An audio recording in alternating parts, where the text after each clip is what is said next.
on a top, so I keep my head low. Work on my glow. The ways who are always swimming with the big fish. Knock on the doors, too many no's. They don't see why I'll be chilling in the big leagues. No, I feel it in the music playing. I feel it in my body moving. I hear it in my soul when it's singing. Hey, hey, hey. Ring, ring, it's a phone caller. Cause I work for my own dollar. Yeah, no sleep cause no sun daughter. Live life, she come and daughter. Yeah, ring, ring, it's a phone caller. Cause I work for my own dollar. Yeah, no sleep cause no sun daughter. Live life, she come and daughter. Ring, ring, it's a phone caller. Ring, ring, it's a phone caller. Ring, ring, it's a phone caller. Ring, ring, it's a phone caller. It is with my guitar that just let you on me. What do you want on about Ntombi? I've been working hard with your one, I'm a combe. You be talking about it, I know all my get. Like the Abukone, one I'm a Kubudazi, she no pay. Baby laughing hard, but I know that it's okay. I'ma live my life, but it share when they want it, yeah. I feel it in the music playing. I feel it in my body moving. I hear it in my soul when it's singing. Hey, hey, hey. Ring, ring, it's a phone caller. Cause I work for my own dollar. Yeah, no sleep cause no shine daughter. Live life, she come and daughter. Yeah, ring, ring, it's a phone caller. Cause I work for my own dollar. Yeah, no sleep cause no shine daughter. Live life, she come and daughter. Yeah, ring, ring, it's a phone caller.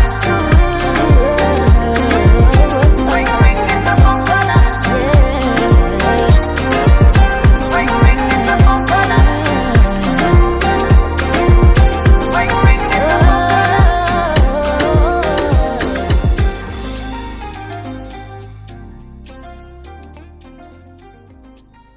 Hey guys, welcome to your favorite late night sessions. Today we're chilling and spilling some beans with Ntombi Moyo, aka Ntombi, a New York-based Zimbabwean stylist, model, and film and fashion creative director, who's basically killing it in her very own multifaceted way.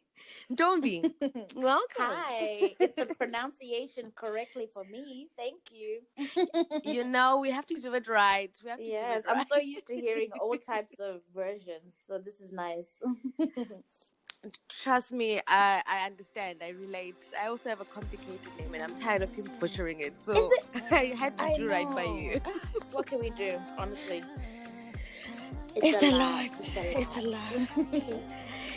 So where does this interview find you today? How's been Right. your day? What are you up to? You know, the day's just starting, so I literally just had breakfast. It's sunny outside. It's a Sunday, so it's nice. But I do have to work today, so it's not really weekend vibes. But it's cool. We get the coins. Gotta secure the bag, you know. Exactly. So basically, anyone who has questions about fashion, you know, shows, photo shoot styling, what, you know, the whole shabam. Ntombi is like the Jill of all trades, and she is going to tell us all about it. But before we get right into it, can you give us a bite size of who Ntombi is, your background, and like what you're all about? Okay, cool. So yeah, obviously I'm Ntombi Moyo. I am. Where do I even begin? It's so hard to like summarize life. I guess I'm someone that's lived in quite a few places and traveled, but born in Bulawayo. And then I moved over to Australia at the age of like 11. And I spent like 15 years there. Whilst I was like obviously traveling for work and stuff, but I spent, you know, like a good portion of my life there. And you know, now having relocated to New York, seeing how this side of the world is living, it's like a completely different change. But yeah, I'm a creative. I'm someone that makes visuals and works with, you know, commercial brands, filmmakers, artists, Yeah, I feel like that's the easiest way to summarize it. Nice. I'm someone that's kind of like behind the scenes on some visuals. And outside of that, I'm just Yeah. like someone who likes to have a good time, just all day. The The vibe, vibe must you be know. correct. So, how did you kind of get started in fashion, and like, what was the whole influence and inspiration behind getting into that kind of Right, industry, and how long have you right. been there? I guess fashion was kind of accidental. Prior to that, I kind of, I started this like health school with my friend Bruce, and Mm-hmm. then we were setting it up. It was meant to be like a disability school, blah blah blah blah blah. The responsible route. Yeah. We were like getting ready to launch that, buying equipment, getting teachers on board and all this stuff. And I was like, look, Bruce, I just think I just need like just a year off, just to go and just live for a You little bit. Because, know. you've been studying for all these years. I just finished my uni degree at the time. And I was like, I just need to go breathe for like 1 year. Just give me 1 year to go breathe. After like, I And never, you never came back. Obviously. I was like, to this day, I'm still sorry. So I'm always like apologizing at every chance I can. Because, that was the plan. That was our plan. But I was like, you know what? It's cool. It's cool. It's We cool. move. We move. And he's also moved. I'm sure he's got other business partners and so forth now. So, but Yeah. so I basically went and worked at a fashion studio. Like, fashion was always like a fun little outlet. Like most people, I worked in like fashion stores. Prior to that, I worked in a fashion store for like 7 years. Since throughout my whole high school, throughout my university, I was working in a fashion store. And with them, I did like stock control. I managed the store at one point. Can you imagine? I managed the store. Levels. I just did random things. I did visual merchandising. Just working with the that's not really, really within that fashion scene. I think it does give you just a back understanding of some sort. I think there's some things I definitely learned from there. Even just dressing people in the changing rooms for like so many years, like there's just that communication around just talking about clothing that I feel like I gained from there. And then so I just worked in a fashion studio, and I always had a dream to like one day have a magazine at the time. And I was like, let me just see how this is. And I was working at the studio, and we were curating all these photo shoots, all these commercials were being shot there and stuff. And I'd always be looking at the garments, and I'd be like, what are these people wearing? Like, this is embarrassing. So then I was just out of necessity. I was like, you know what? Let me just go pick up a few things. And I talked to like the owner, and I was like, let me just go pick up a few things and like get this together. And it just started naturally like that. I just started dressing people on shoots, and it was associated with the company, right? So that was going well. And then people started asking me outside of work, oh my gosh, can you dress me for this? Oh, we've got a show. Can you dress our artist? Oh, we've got a commercial. Can you work on this? Like, one of the biggest commercials I got first was a commercial for Champion, which was cool. And then music videos kicked off from there. And it was more so like trying to juggle working with the studio and working for myself, because I was working before and after work and weekends. And then eventually I just had to like quit the studio, because I was getting money outside. I was getting a lot of work, and it just grew that way. Nice. But then I want to know what your parents said on all this, because we have African parents who want to see us as lawyers and doctors and bankers. Of course, and mine were no different. But what I did was like, even in general, going to school, I kind of used to think a bit different. Like, I hated going to school. Like, I was just like, this is, it's just waste of my time. I could be doing something more fun. I mean it from the perspective of sometimes when you're young, you have that fire inside you where you're like, oh my gosh, I have these ideas now. I have this fire and energy right now, which you might not have by the time you can do that stuff at like, 25, 30, you might not have that energy anymore, So I always felt like I was just wasting my energy. As much as like I'm grateful for my degree, I'm grateful for the the knowledge that I can lean on every day on a business perspective. I studied business, and like I still rely so much on that knowledge, and I'm grateful for it. But yeah. I hated it. That's a conversation that should really be had. The fact that the school system is so set in old ways that it's so sad. They should offer like a lot of things from a young age. There's people already know I'm into sports. There's people already know I'm into fashion. They should offer those kind of things whilst also offering like other things that are. But like, you know what I'm grateful for? I'm grateful that I was even able to start working early. I started working at 14. If you think of like kids in Zimbabwe and stuff, they don't start working till after university. You know what I mean? That's so true. If you compare that, that's a way worse spectrum in my perspective, because you don't even learn how to deal with money, how to be independent. You're not independent, exactly. Can't save because it's not like you make your own money. So it's that kind of thing. But so school was kind of annoying. Then I was like to myself, okay, cool, sharp. I'll give them this degree once I'm done, and I'll be like free of like the responsibilities, So I struggled. I was like, oh, hated it. And it's not that I was an intelligent person. I just knew I just wanted to be doing other things with my time. And you wanted your brain to be exactly while I had the energy, because I can just literally, even as I am right now, I can feel that in a couple of years, maybe I'll start to be like, okay, cool. What's next? So then I gave them my degree, and I was like, hey, cool, you guys got your degree, I hope you're happy. I gotta go, I'm out, honestly. So after that, they really couldn't say much, because they always said, just finish school, just finish your university, and you can do whatever you want, the world is yours. And I was like, so so when I started going to, obviously they dreamt of me climbing the corporate ladder and so forth, and I started working in the studio, and I kept saying to them, okay, just for 1 year, just 2 years, and then they were like, girl, and it became 7. What is going on? You're okay, whatever.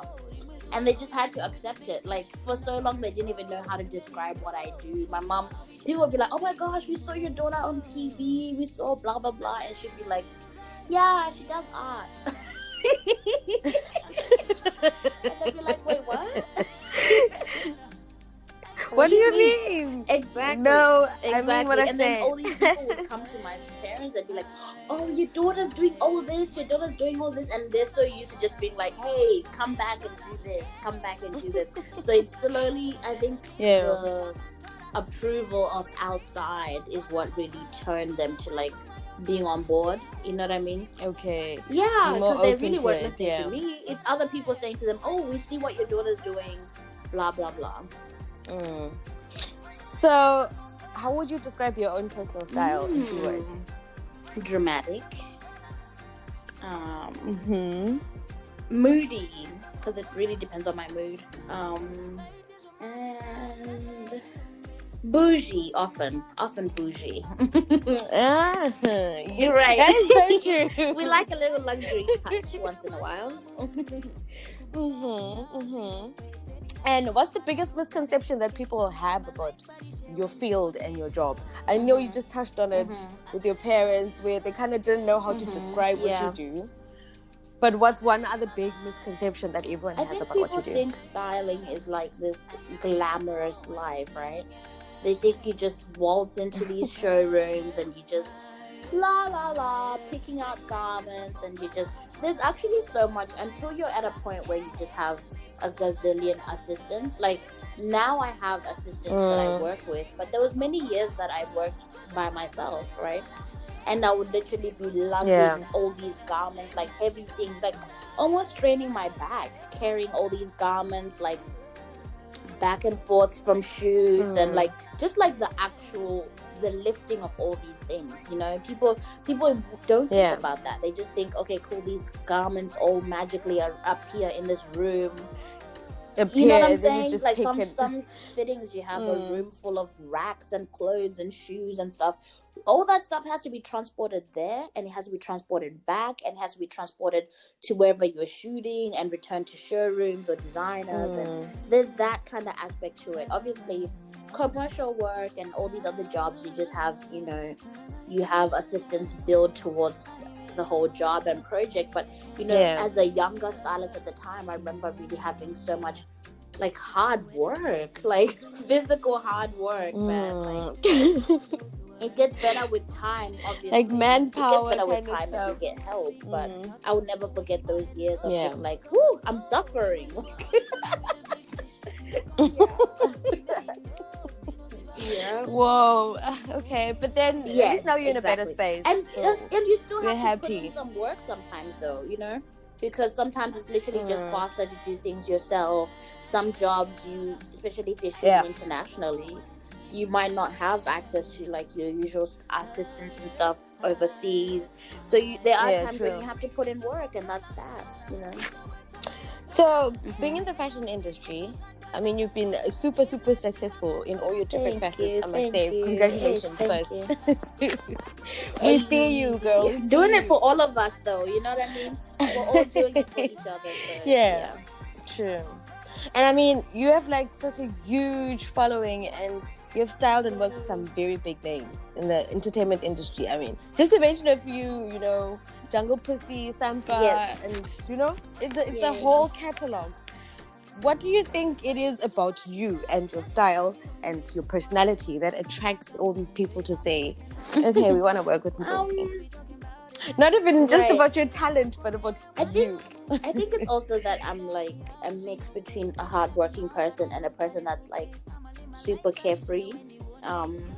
Because I think within the music space, these are normal people. These are people that are like just trying to have a good time, trying to not be stressed. So like, if you just you are yourself and you're a vibe, and you don't get starstruck. Like, I don't look at celebrities and think, oh my gosh, you know what I mean? I'm like, yeah, exactly. You don't start crying and I think a lot of people can be like clout heavy. So I'm really not about the clout. I'm just here for like a good time. I'm here to dress some people. I'm here to collect my check, and I keep it moving, and I feel like that energy kind of translates. And then myself, wherever I go, you know what I mean? I still play our music wherever I'm at. Like, I've seen that. I've seen you playing Amapiano and Gom out there in those scenes, and I'm like, thank you, putting it out to the world, because that's what's special about us. Like, other people, I can't be them. You just have to be you, and people see that authenticity. I think, yeah, true. Just to touch on your style, which is always on point. I mean, I've never seen an outfit on you that I'm like, that wasn't missing. That must be too soon. No. Who knows? One day you message me and be like, sis, I'm sorry. Today honestly, I saw a mistake. So where do you get your sense of style and I think from? For me, I'm a bigger, curvy, thunderlicious woman. So basically, it was about dressing in a way of, feeling good and feeling confident, because society kind of makes it feel like big women can't, participate in that world.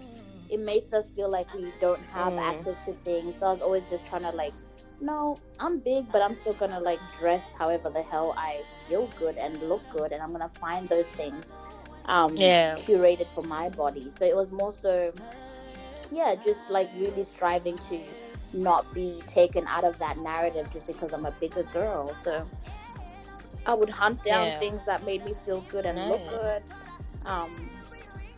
And obviously now the fashion world's getting a little bit better. There's more access, but back in the day there really wasn't cool modern things for like plus size girls at all.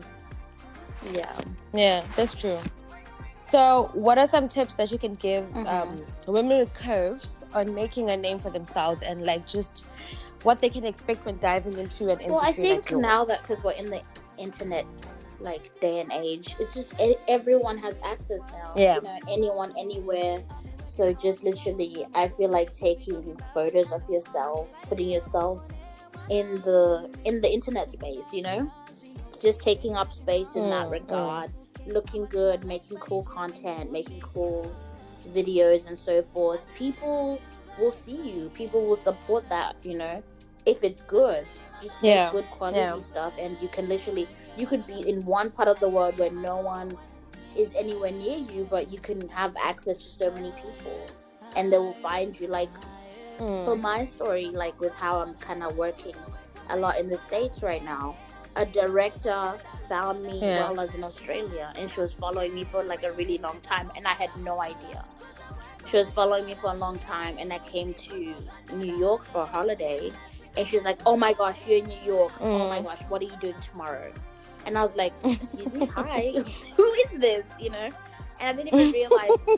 Jiggy next minute, I'm getting emails. They're like, "Hey, cool, can you please come style this Halsey music video?" And Halsey is this, like, do you know Halsey?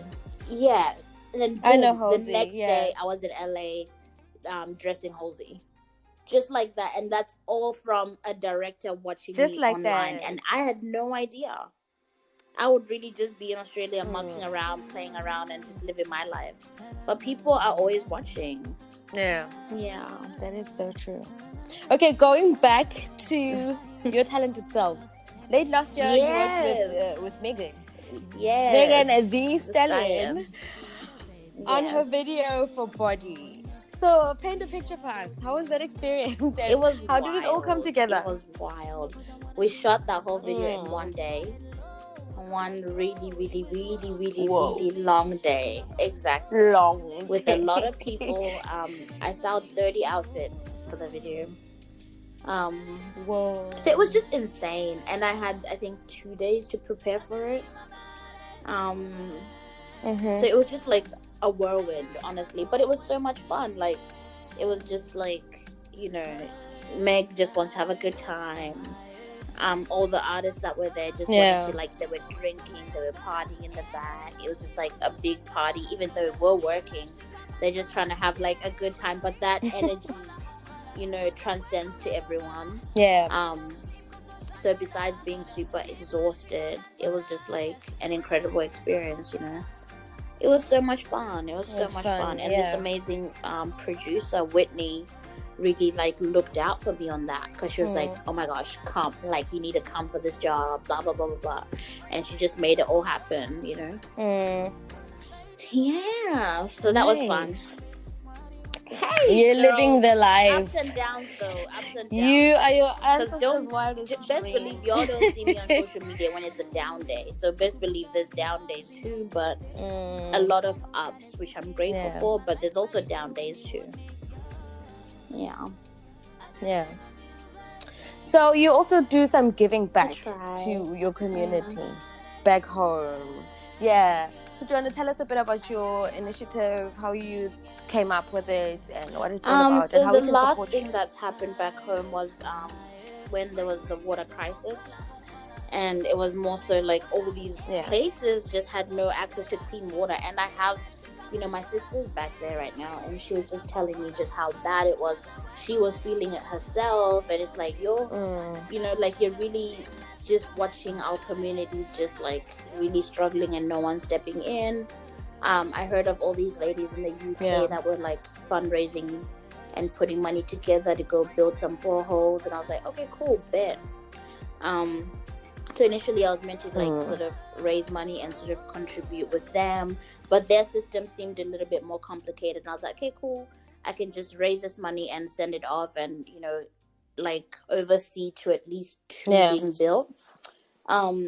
And that was a process, because it's like, it's such a thing to be like, oh my gosh, hey guys, I know most of you that follow me have never been to this place called Bulawayo, like, you know what I mean? Like, but exactly, this is what's happening. This is what's happening. Just donate a little bit of your funds, because something in Australian dollars or US dollars converted to back there would just, it goes so far. And I mean, obviously they're using US dollars anyway. Goes a long way. But so I started just raising money little by little, and it was really, really tough, man, to get done, because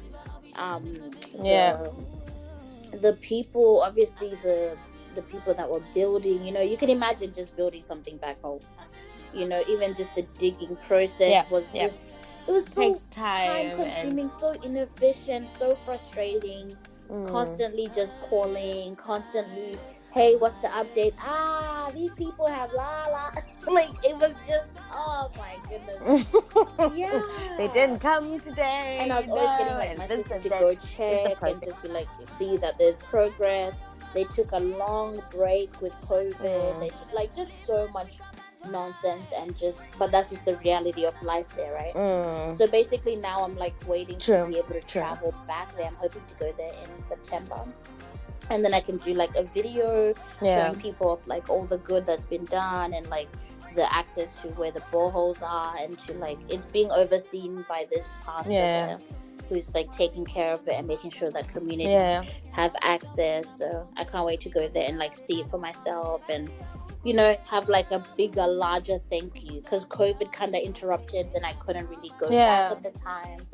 But so that's cool, and I hope to do more. We also donated sanitary products for just a few people, mainly like Magwegwe area and Makandeni. But I really would love to do more, especially with that, because just talking to girls and hearing just how they're still finessing that is just so heartbreaking, And for us out here, it's like it's a no-brainer. We have access to pads and tampons easy, It's just not fair. Yeah. It's sad. So how can we and the listeners? I think now I would like to, especially with going back in September, October, I just want to do like a big sanitary products drive, and just go. So anyone that can donate, whether it's like if they're coming from SA or donate money, I can send a link, and we can all just like put money together and just like there's all these volunteers that volunteered at the time of the borehole, so I have them who can like disperse all these products around, and I want to be there to just like really just see the good it's doing as well. So that's at the forefront, just because I feel like it's just such a big need, and so heartbreaking that women are going through that. Obviously the water crisis is still there as well. Like that's something that's not finished. So really need to brainstorm on just like better and more efficient ways to help with the water situations. And the link that you're talking about, I think I'm going to put it in the description box below. Okay, cool. So that people can access it. And honestly, we do some good. It's just it's us that have to come together to just like push. And sometimes something as small as like $50 for you, it just goes so far. Yeah, it goes a long way for someone back home to do it. It goes a long way. Yeah. So, okay, on the lighter side of life, how do you unwind and like maintain that balance in between personal and work life? For me personally, work is definitely also play. If I was to be honest, exactly. I try it's the best of both worlds. Wherever I am, whatever I'm doing, and I think that mentality means I never get, stressed out. I never get burnt out. I never get, because I'm genuinely having a good time. But if I'm ever not working, chill vibes. I like a good music spot. I like a little mimosa here and there. I like, what I'm saying? I like the vibes. I like the vibes. I like to just have my homies around and just have a good time. Music is always the key, though, There is no vibe without music. Exactly. You cannot. So, before we go, is there anything on the horizon for Ntombi? Must we be looking out for something this year? I mean, are we ready for you? So I don't want to be sued. I end up getting sued out here. But there's cool things happening. I know I'm filming a movie at the end of this month, which will be really cool. So that's a project that's going to go on for 3 months.